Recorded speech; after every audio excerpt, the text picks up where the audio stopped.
ಹಾಕಿ ಬೆಳಗಾವಿಂದ direct Sagar Jog falls ಬರಲಿಕ್ಕೆ connect ಮಾಡ್ತಾರೆ. ಅದು ಯಾವುದೇ ಬಜೆಟ್ನಲ್ಲಿ ಬರೋಲ್ಲ, ಬೇರೆ ಬೇರೆ ಯೋಜನೆಯಲ್ಲಿ ಅದನ್ನು ಮಾಡುವಂಥ ಪ್ರಯತ್ನ ಮಾಡ್ತಾರೆ. ಈಗ ಆಕಾಂಕ್ಷಿಗಳು, ಸಚಿವ ಸ್ಥಾನ ಆಕಾಂಕ್ಷಿಗಳು ಬೇಳೂರು ಗೋಪಾಲಕೃಷ್ಣ ಅವರು ಇದ್ದಾರೆ, ತುಂಬ ಜನ ಇದ್ದಾರೆ. ಈಗ ಏನಾದ್ರು ಪುನರ್ರಚನೆ ಆಗುತ್ತಾ ಅಥವಾ ಸಿಎಂ ವಿಚಾರದಲ್ಲಿ ಅದು ಕ್ಯಾಬಿನೆಟ್ ರಿಷಫಲ್ ಕಳೆದೋಗ್ಬಿಟ್ಟಿದೆ ಯಾಕಂತ ಯಾವುದೇ ವಿಚಾರ ಇಲ್ಲ. ಯಾರ್ಯಾರು ಅರ್ಥ ಇದೆ, ಯಾರು ಸೀನಿಯರ್ ಇದ್ದಾರೆ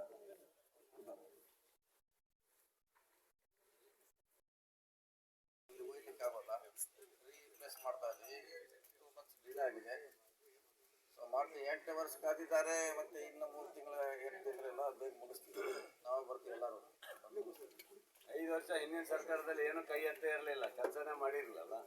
ಅದು ಪೆಂಡಿಂಗ್ ಆಗಿತ್ತು. ಸಾಹೇಬರು ಬಂದ ಮೇಲೆ ಜೀವ ತೆಗಿದ್ದೀವಿ. ಸಾಹೇಬರು ನಮ್ಮ ಸರ್ಕಾರ ಬಂದ ಮೇಲೆ ಜೀವ ತುಂಬಿದ್ದಾರೆ. ಅದರಿಂದ ಆದಷ್ಟು ಬೇಗ ಆಗಿದೆ. ಸ್ಥಳೀಯರು ಗೊತ್ತಿದೆ ಅವರಿಗೆಲ್ಲ ಯಾವಾಗ ಮುಗೀತದೆ ಏನನ್ನೋದು ಅವರು ಸಹ ಅಬ್ಸರ್ವ್ ಮಾಡ್ತಾರೆ. ಅವರೇ ಸುಮ್ಮನೆ ಕೂತಿಲ್ಲ, ಅವರು ದಿನನಿತ್ಯ ಫೋನ್ಗಳು ಇದ್ದೇ ಇರುತ್ತೆ ಅವರಿಗೆ. ಹಾಗಾಗಿ ಸಾಹೇಬರು ಬಂದ ಮೇಲೆ ಅದಕ್ಕೆ ಒಂದು ಹೊಸ ಬದಲಾವಣೆ ಆಗುತ್ತೆ, ಆದಷ್ಟು ಬೇಗ ಆಗುತ್ತೆ. ಆ 3 ಚೇಂಜ್ ಮಾಡಿ ಆದಷ್ಟು ಬೇಗ ಮುಗಿಸ್ತಾರೆ. ಉದ್ಘಾಟನೆ ಮಾಡಿ ಕೊಡಬೇಕು ಸರ್. ಮೇಯಲ್ಲಿ ಸಿಎಂ ಕರ್ಕೊಂಡು ಉದ್ಘಾಟನೆ ಮಾಡ್ತೀನಿ ಅಂತ ಹೇಳಿದ್ರಿ, ಯಾರು ಸಿಎಂ ಆಗಿದ್ರು? ಸಿಎಂ ಅಷ್ಟೇ. ಸಿಎಂ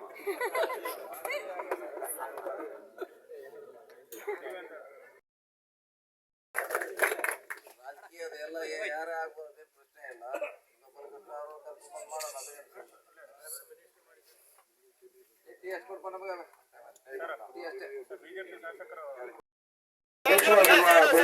ಶಾಸಕರು ಕೂಡ ಈ ಸಂದರ್ಭದಲ್ಲಿ ಸಮಸ್ತ ಪರವಾಗಿ ಅಭಿನಂದನೆಗಳನ್ನು ಸಲ್ಲಿಸುತ್ತಾರೆ.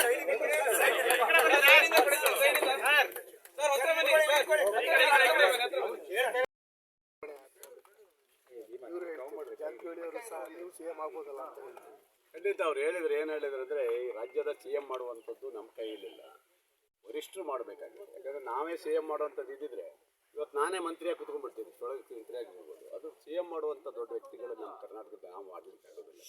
ಸತೀಶ್ ಸಾಹೇಬರು ಹೇಳಿದ್ದು ಅದನ್ನೇ ಹೇಳಿದ್ದಾರೆ. ಹಾಗಾಗಿ CM ಮಾಡೋದು ಬಿಡೋದು ಹೇಳಿದ್ರು. ಉದ್ಘಾಟನೆ ಯಾರು ಬರ್ತಾರೋ ಅದು CM ಆಗಿ ಬರ್ತಾರ ಅಂತ ಹೇಳಿದ್ರು. ಯಾರ ಹೆಸರೇನು ಹೇಳಿಲ್ಲ ಅವರು. ಹಾಗಾಗಿ ಅವರು ಯಾರು ಬರ್ತಾರೋ ಅನ್ನೋ ಹೇಳೋ ಪ್ರಶ್ನೆ ಇಲ್ಲ. ಅದೊಂದು ಕೇಂದ್ರ ನಾಯಕರ ತೀರ್ಮಾನಕ್ಕೆ ನಾವು ಬದ್ಧರಾಗಿದ್ವಿ. ನನಗೆ ಹೇಳಿದರು, ಇಲ್ಲಪ್ಪ ಗೋಪಾಲಕೃಷ್ಣ ಬೇಳೂರು CM ಆಗ್ಬೋದು, ಅದರಲ್ಲಿ ಪ್ರಶ್ನೆ ಇಲ್ಲ ಅಂತ ಹೇಳಿದ್ರು. ಸದ್ಯಕ್ಕೆ ಮಾತ್ರ ನಮ್ಗೆ ಎಂತ ಬೇಡ, ಒಂದು ಮಂತ್ರಿ ಸ್ಥಾನ ಕೊಟ್ಟರೆ ಸಾಕು ಅಂತ ಕೇಳ್ತೀವಿ. ಬೇಕಾದ್ರೆ ನಾವು CM ಆಗುವಷ್ಟು ದೊಡ್ಡ ವ್ಯಕ್ತಿಗಳು ನಾವಲ್ಲ. ನಾವು ಕೇಳೋದಷ್ಟೇ, ಇವತ್ತು ಇಡೀ ರಾಜ್ಯದಲ್ಲಿ ಇವತ್ತು ಸ್ವಲ್ಪ ಜನ ಇವತ್ತು ಮಂತ್ರಿ ಸ್ಥಾನದಲ್ಲಿ ಇರುವಂಥವ್ರು ಇದ್ದಾರೆ. ಇರಲಿ, ಸೀನಿಯಾರಿಟಿಗಳಿರೋರನ್ನ ಇಟ್ಕೊಂಡು ಕೆಲವ್ರನ್ನೆಲ್ಲ ಚೇಂಜ್ ಮಾಡಿ ಒಂದಿಷ್ಟು ಜನ ಯುವಕರಿಗೆ ಕೊಡಬೇಕನ್ನೋದು ನನ್ನ ಉದ್ದೇಶ ಇದೆ. ಹಾಗಾಗಿ ನೀವು ನಿಗಮಗಳಿಗೆ ಮಾಡಿ ಇವತ್ತು ಸಂಪುಟ ದರ್ಜೆಯಾಗಿ ಕೊಟ್ಟುಬಿಟ್ರೆ ನಮಗೆ ಮೂಗಿಗೆ ತುಪ್ಪ ಹಾಕೋ ವ್ಯವಸ್ಥೆ ಆಗಬಾರ್ದು. ಏನು ಹೇಳ್ತಾರಲ್ಲ, ಮೂಗಿಗೆ ತುಪ್ಪ ವರ್ಷೋ ಕೆಲಸ ಆಗಬಾರ್ದು. ಖಂಡಿತ ಇದು ತಪ್ಪಾಗುತ್ತೆ. ಕೆಲವೊಂದಿಷ್ಟು ಜನರಿಗೆ ಮಂತ್ರಿ ಸ್ಥಾನವನ್ನು ಕೊಡಬೇಕಂತೇಳಿ ನಾನು ಇವತ್ತು ರಾಷ್ಟ್ರೀಯ ನಾಯಕರಿಗೆ ನಾನು ಒಂದು ಮಂಡನೆ ಮಾಡ್ತೇನೆ. ಸಿಎಂ ವಿಚಾರಕ್ಕೆ ಸಚಿವ ಸಂಪುಟ ವಿಸ್ತರಣೆ ಅಥವಾ ಪುನರಚನೆ ಬಗ್ಗೆ ಒಂದಷ್ಟು ಇಲ್ಲಲ್ಲ ಅಂತ ಏನಾದ್ರು ಒಂದು ಮಾಡ್ಬೇಕಲ್ಲ. ಈಗ ಆಗಿದೆ, ಇಷ್ಟು ವರ್ಷ ಕೊಟ್ಟಿದ್ದಾರೆ, ಮತ್ತೊಂದು ಅವಕಾಶ ಕೊಡಿ. ಈಗ ನಾವು 3 ಸರಿ ಇವತ್ತು ತಾಲೂಕಿನಲ್ಲಿ 3 ಸರಿ ಗೆದ್ದಿದ್ದೀವಿ. ನಾವು ಸೀನಿಯರಿಟಿ ಇದ್ದೀವಿ, ನಮಗೊಂದು ಅವಕಾಶ ಕೊಡಿ ಅಂತ ಕೇಳಕ್ಕೆ ಹಕ್ಕಿದೆ ಅಲ್ವಾ? ಹಕ್ಕಿದೆ, ನಮ್ಗೆ ಕೇಳ್ತೀವಿ ನಾವು ಇವತ್ತು. ಹಾಗಾಗಿ ಕೊಡಬೇಕು. ಏನಾದ್ರು ಮಾಡಿ ಮಾನ್ಯ ಮುಖ್ಯಮಂತ್ರಿಗಳು ಮನಸ್ಸು ಮಾಡಬೇಕು, ಕೇಂದ್ರ ನಾಯಕರು ಮನಸ್ಸು ಮಾಡಿ ಕೆಲವು ಬದಲಾವಣೆ ಮಾಡಬೇಕು ಅಂತ ನಾ ಸರ್ಕಾರ ಕಾಲಾವಧಿ ಕಡಿಮೆ ಆಗ್ತಾ ಬಂತು. ಇನ್ನು ಕೊನೆ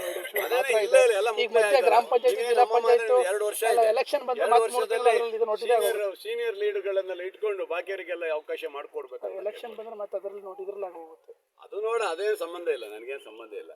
ರಾಜ್ಯದ ಮುಂದಿನ ಚುನಾವಣೆ ದೃಷ್ಟಿಯಲ್ಲಿ ಇಟ್ಕೊಂಡು ಒಂದಿಷ್ಟು ಮಂತ್ರಿ ಸ್ಥಾನಗಳನ್ನು ಕಲ್ಪಿಸಿಕೊಡೋದು ಒಳ್ಳೆಯದು. ಅಲ್ಲ, ಅವ್ರು ಸೀನಿಯರಿಗೆ ಮಂತ್ರಿ ಮಾಡ್ತೀವಿ